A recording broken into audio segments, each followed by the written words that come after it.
first off, I'm very tired and don't feel very well, but I'm gonna try to do this anyway. And also, I have not rehearsed, so I'm gonna read from the paper.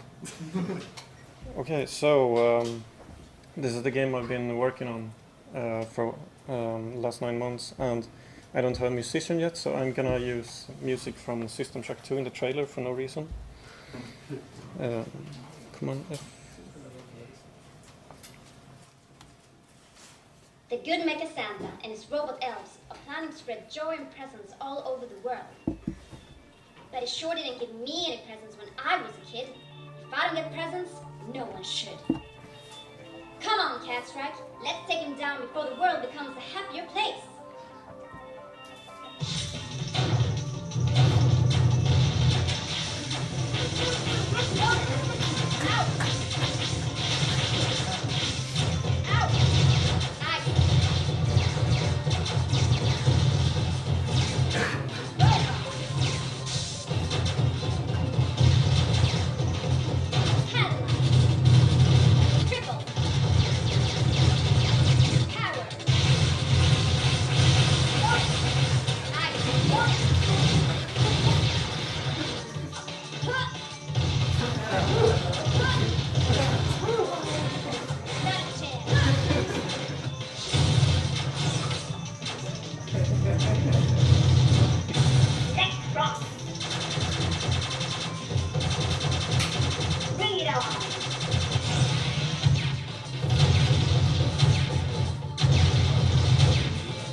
Disaster Song!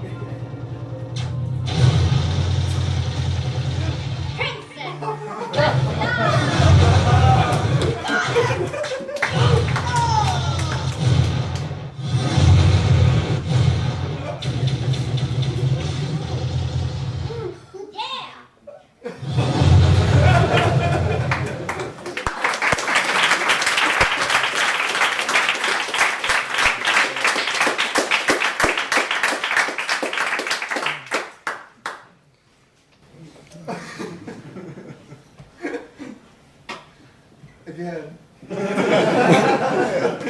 This was not an official trailer, it was just done for No More Sweden to show it off a bit. Okay, I'm gonna have to skip something here to make it time. So, Hyper Princess Peach is a total remake of Operation Carnage from '95. I'm gonna talk very briefly about 5 different things that came up in this project. 1. Why not so serious? I mean, after EGN Hero Core, I want to make positive games again, and this is best illustrated by the game I was supposed to be making if Hyper Princess Peach hadn't come away.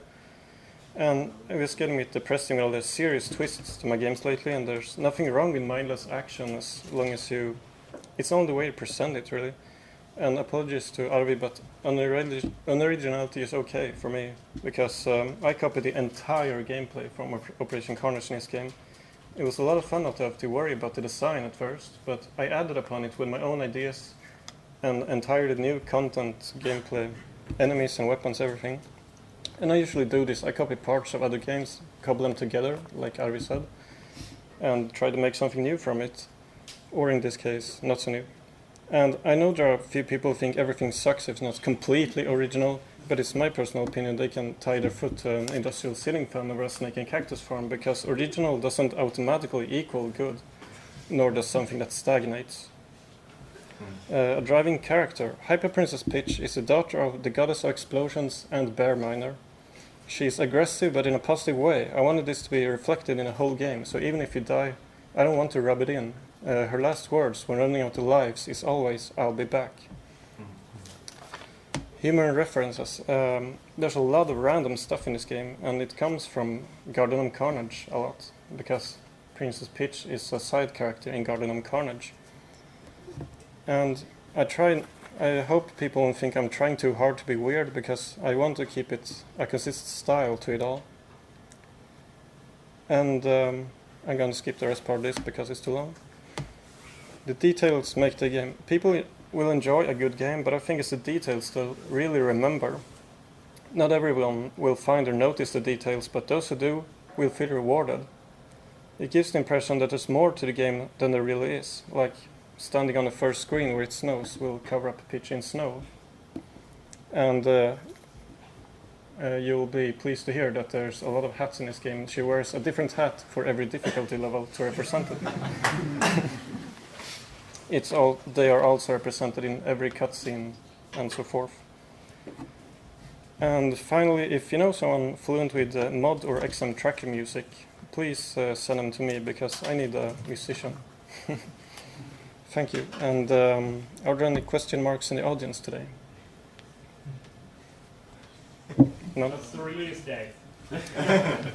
I'm not sure because of the music. The game is about 85% done.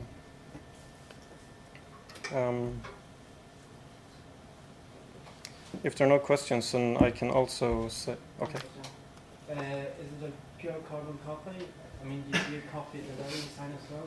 No, I copied the gameplay insofar as the controls and the basic pickups, but then I went from there and made all the levels, enemies, and everything. I mean, if you played Operation Carnage, you'll notice that it's an immediate shout-out, but it's not the same game. I mean, all the graphics and sound are new, and yeah, it might not be correct to say that it's an exact copy, but the basics, because I really like that game. What's your most recent favorite remake or copy game? I'm not sure, because I haven't played a lot of recent games. I played I played Pac-Man, the latest Pac-Man for Xbox. It was really fun. Yeah, as one, as you say, Garden of Carnage, the one with the building. Yeah, me and Joel made that before. Yeah. There was a character in there called Princess Pitch, which is a pun on because her voice is pitched up. It's the same voice actress doing her. It's a great game. I enjoy it a lot. So thank you. I tried to make the character make this game, so she has a lot of lines. She has a lot to say.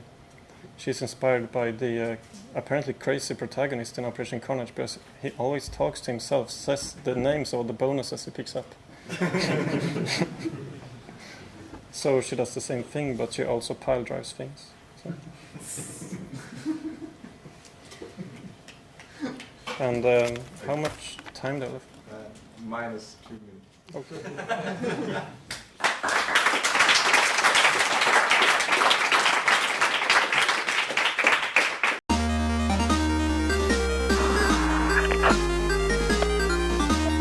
Okay, the game is pointless. You just knock off some elves out weird. Not fun for teens, good for younger kids. So I'm gonna hold a presentation about taking criticism, what people say about your games and what you say about other people's games. So, what people say about your games. One guy said this about Hero Core. A game that has a heart and soul like this easily beats most modern games hands down. Another guy said, I wouldn't recommend you do any more to this or continue with similar games. And one guy said, this game is bullshit. I'm a beginner in GameMaker 8 and I can barely this piece of shit white and black graphics. Even thought of using gradient field tool. Use not, make some real graphics. So, who's right? Well, all of them are, because as you probably know, a game is an incomplete experience. The rest is up to the player. So a game is different for everyone who plays it. So if you make something that gets popular, you get feedback ranging from extremely positive to extremely negative.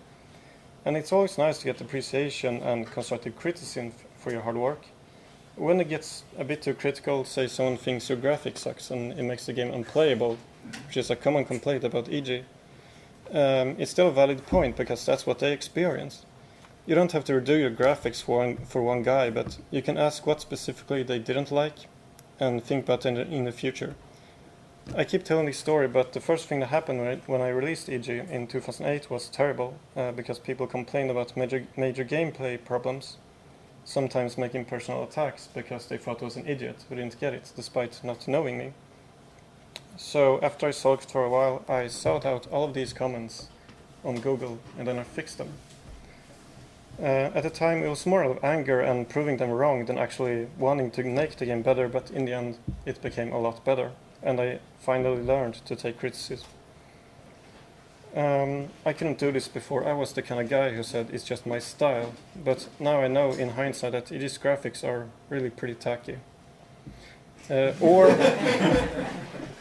Or you can reply with anger to criticism. You can delete that crap from your forums and email and ban everyone who says something negative.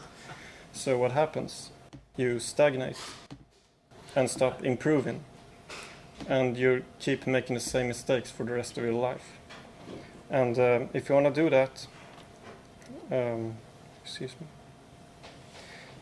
if you want to do that, then don't expect to push either your own creativity or what people think of your stuff, because you're going to have the same fans for decades, sure, and they really like what you do, no matter how badly you treat them, so it's not a healthy relationship. So what do you say about other people's games? Have you ever said that a game was overrated and didn't deserve attention?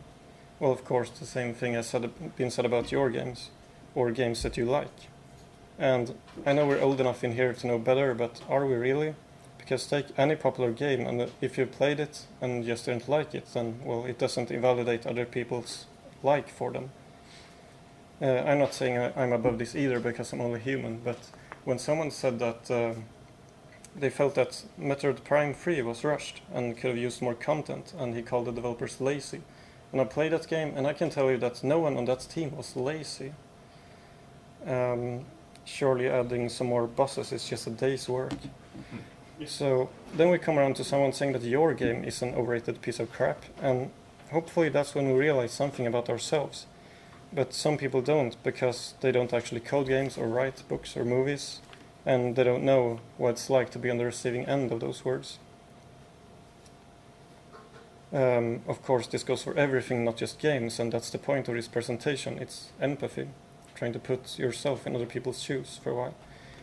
And of course, if you don't like a game, then you should say so and explain why. But please don't be the guy randomly going into a forum about Pokemon and shout Pokemon sucks, because what's that gonna accomplish? I mean, it's like you're on the street and you walk up to someone with a very important opinion and tell them, why are you so wrong when I'm so right? So all you're gonna get for that is a punch in the face and a redirect to this diagram, which is actually a real study. I don't have time to explain it, but it has a third line which explains why this happens. It's better summarized like this. And yes, they explain why this happens. It's very interesting. Bottom line is, since there'll always be someone who likes your game, no matter how well or poorly it's done, why bother putting effort into them? Because why not just appeal to the biggest demographics or the lowest common denominator and just have as many people, or lowest common denominator, or just have as many people as possible play your game? Well, in my case, improving yourself by taking criticism and getting progressively better at making games is fulfilling both for you and the people you can affect, and give a chance to think about something and entertain them. So that's it. Thanks for listening.